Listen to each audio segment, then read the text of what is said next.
So this is my code. First is this array ni siya. So like array of employees. So mo ni ang K, ang name, position, and days, and daily mo na siya. For example, ang day work 20 mo na ang kuan. So next is the function calculate gross. Kani siya day work times day rate. So mo na siya, ang result ana is 30. And next is the function calculate net pay. So ga-deduction ni siya, so mo nang minus. And next is the format name. So ni siya kay naka lowercase and kuan naka dako ang first letter.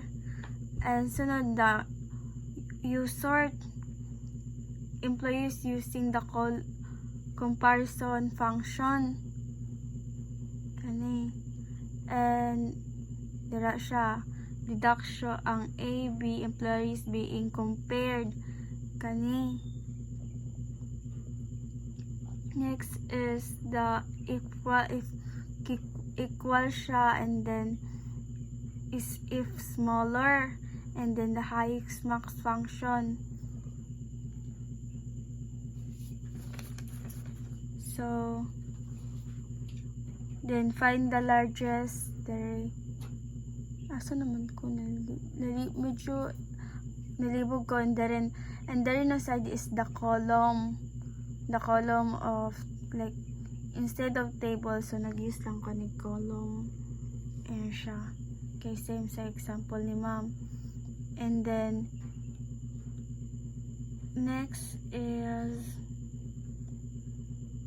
kani siya na side is ang looping na ni siya.